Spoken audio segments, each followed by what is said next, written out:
என்ன ஆச்சு தெரியுமா? அது எங்க இருக்குதோ யாது இருக்குதோ அனுதினமும் நான் நினைத்து புலம்போது வழக்கம். ஆற்றில் விட்ட பிள்ளை கிடைக்கவா போகிறது? இல்லை. அதை நினைத்து நான் வரைந்து என்ன செய்ய போகிறேன்? என் மனதை நானே வரைத்துக் கொண்டு இனிமேல் இந்த குழந்தை என்ன ஆச்சோ ஏதாச்சோன்னு தெரியாமல் பிடிக்கி புலம்பிக் கொண்டிருக்கேன் இரவிலே. ஆற்றிலே விட்ட பிள்ளை ஆற்றோடு போய்விட்டது, தண்ணியில் விட்ட பிள்ளை தடந்தறியாமல் அழிந்து விட்டது என்று நினைத்துக் கொண்டிருக்கிறாயோ? அத்தா, உன்னுடைய மகன் எங்கும் போகவில்லை. உன்னுடைய மகன் உயிரோடு இருக்கிறான். அத்தா, உயிரோடு இருக்கிறான்.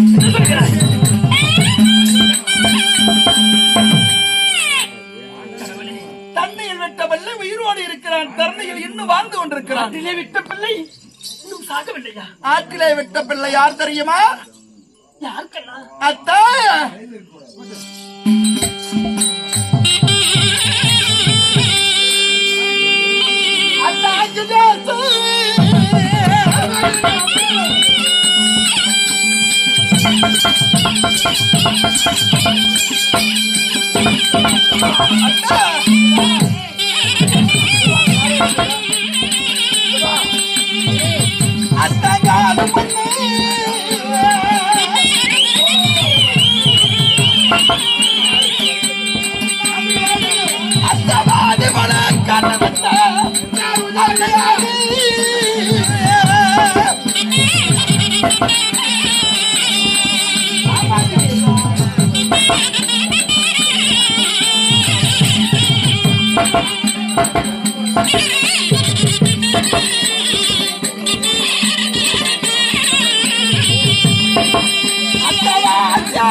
ஆற்றோடு போய்விட்டான் என்று நினைத்துக் கொண்டிருக்கிறாய். அவன் யாரும் இல்லையத்த, உன்னுடைய மகனே அங்குதேசத்தை ஆண்டு வரக்கூடிய கொடைவள்ளல் கர்ணன் உன்னுடைய மகன். அங்குதேசாதிபதி கர்ணன் என் மகனா? ஆற்றிலே விட்ட பிள்ளை ஆகாத பிள்ளை என்று விட்டாயே. அவன் வாழ்வது ஆட்சியாரி வீடு. அவன் கருவாய் இருந்தது உன் வயிற்றில். அப்படி என்றால் அங்குதேசாதிபதி என் மகன், என் மகனா? நிச்சயம் உன் மகனே கர்ணன். ஆற்றிலே விட்ட பிள்ளை ஆட்சியாரி மகன் இல்லை, என் அத்தை மகன் கர்ணன். அத்தை கர்ப்பத்தில் இருக்கேன் மாறி பொழிவது போல் எனக்கு அவ்வளவு மகிழ்ச்சியாக இருக்கிறது. உடனடியாக என் மகன் கர்ணனை பார்க்கிறேன். சற்று வருங்கள் அத்தை. விடிந்தால் 14 நாளைய சண்டை. உண்மைதான். உன் மக்களே 2 பேரும் அடிச்சுக்கிட்டு ஏதோ ஒன்று நடக்க போகுது. எனக்கு ஒன்றுமே புரியவில்லை. எதிராளி கடையிலே துரியன் கடையிலிருந்து வருபவன் உன்னுடைய மகனாகிய மூத்த மகன் கர்ணன். அப்படியா? சண்டைக்கு போபவன் உன் மகனாகிய அர்ஜுனன். அதனால இன்றைய 17 நாளைய சண்டை நடக்க போவது உன் பிள்ளைகளுக்கு. அத்தை அப்படி என்றால் அண்ணன் தம்பி என்று இருவர்கள் தெரியாமல் விடைக்கு ஆமா, அவர்களிடத்திலே சண்டையிடுவார்களா? நிச்சயம் இன்றைக்கு சண்டை நடக்க போகிறது உன் பிள்ளைகளுக்கு. கண்ணா, அத்தை, அந்த பக்கம் கர்ணன், ஆ, இந்த பக்கம் அர்ஜுனன். அர்ஜுனன் நான் யாருக்கென்று பார்ப்பேன்? சரி, எனக்கு ஒரு யோசனை சொல்லுகிறது. எப்படி? கண்ணா, அத்தை, உன்னால் முடியாது, இந்த உலகத்தில் எதுவுமே கிடையாது. இல்லை. நீ நினைத்து பார்த்தது இந்த 18 நாள் போர்க்களம். பேசாமல் 16 நாள் சண்டை நடந்து விட்டது. சரி, இன்றோடு சண்டை நிறுத்தி விட்டால் என்ன பாரத போர்க்களத்தை? அத்தை, துரியோதனனுடைய மனதை எவராலும் மாற்ற முடியாது. கடவுளையே நினைத்தாலும் இந்த 18 நாளைய பாரத யுத்தத்தை தவிர்க்க முடியவில்லை. அதனாலே மக்களை காப்பாற்றுவது எப்படி? உன் பிள்ளைகள் ஐவர்களை நான் உனக்கு காத்து தருகிறேன். அப்படி என்றால் இதில் மாற்றமில்லை. சரி. ஆனால் அத்தை, ஐவர் பஞ்ச பாண்டவர்கள் உன்னுடைய பிள்ளைகள். அங்குதியாசாதிபதி கர்ணனும் உன் மகன். 6 பேர்களும் இருக்க வேண்டும். இன்றைய ரணகளத்தை நிறுத்த வேண்டுமானால் கண்ணா, ஆ, எனக்கு ஒரு யோசனை சொல்லுகிறது. எப்படி? நான் சென்று வருகிறேன். எங்க? அங்கு தேசம். சரி, அங்கு தேசம் சென்று ஆஹா, நான் தான் தாயப்பா, இவர்கள் தான் பாண்டவர்கள் அண்ணன் தமையன்மார்கள் என்று சொல்லி ஆ, இருவர்கள் எடுத்து புரிய வைத்து பாரத போர்க்களத்தில் போகாமல் தடுத்து வருகிறேன். சபாஷ், சரியான யோசனை. அத்தை, என்னையே மிஞ்சி விட்டாய். உண்மைதான். பாரத யுத்தம் நிறைவடையும். நீயே உடனடியாக சென்று சரி, உன் மகனாகிய கர்ணனை ஐவரோடு 6 பேரை அழைத்து வந்துவிடு. தாய் என்று வந்து விட்டால் மகன் வேண்டாம்னு சொல்லவா போகிறார்? இல்லை, நான் அங்கு தேசம் சென்று வருகிறேன். அத்தை, அத்தை, அத்தை, வா இங்கு.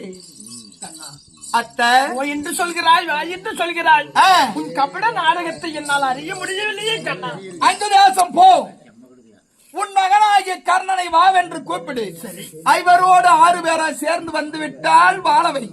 இல்லை என்றால் ஒரு கால் வர உன் மகன் வர மறுத்து விட்டால் மறுத்து விட்டால் என்ன செய்வாய்? என்ன செய்வது என்று அதையும் நீயே சொல்லிவிடு கண்ணா.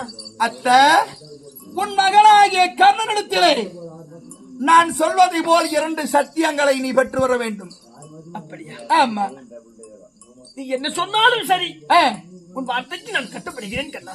அத்தை, உன் மகனாகிய அங்குதியாசாதிபதி கர்ணன் ஒரு நாளைக்கு 1000 குடம் பால் ஊத்தி சரி, காண்டாவனத்தை அர்ஜுனன் தகனம் செய்யும் போது சரி, உணவால அறுபட்டு அஸ்வசேனனும் நாகாஸ்திரம் போய் உன் மகனாகிய கர்ணனிடத்திலே அடைக்கலம் இருக்கிறது.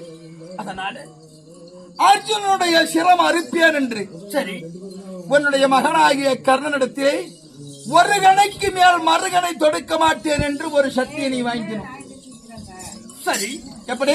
ஒரு கணைக்கு மேல் மறுகை தொடுக்க கூடாது அப்படின்னு ஒரு சத்தியம். சரி கண்ணா. 2வது சத்தியம், எப்படி? அர்ஜுனனை தவிர மற்ற ஏனைய நால்வர்களையும் கொல்ல மாட்டேன் என்று 2வது சத்தியம். அப்படியாக இந்த 2 சத்தியத்தையும் வாங்கிட்டு வந்தீங்கன்னா உன் பிள்ளைகளை ஐவரையும் உனக்கு மறுபடியும் இந்த 18 நாளைய பாரத யுத்தம் முடிந்து உன் பிள்ளைகளை நாடாள வைப்பது என் வேலை. அப்படியாக அத்தை, நான் சொல்வது போல செய்து வருகிறேன் கண்ணா. கர்ணனிடத்திற்கு முன்னே செல். அப்படியாகட்டும். சத்தியத்தை வென்று வா. அங்கு தேசம் சென்று வருகிறேன். நடப்பதை இந்த கண்ணன் பார்த்துக் கொள்கிறேன். நடப்பதெல்லாம் சரியாக நடக்கும்.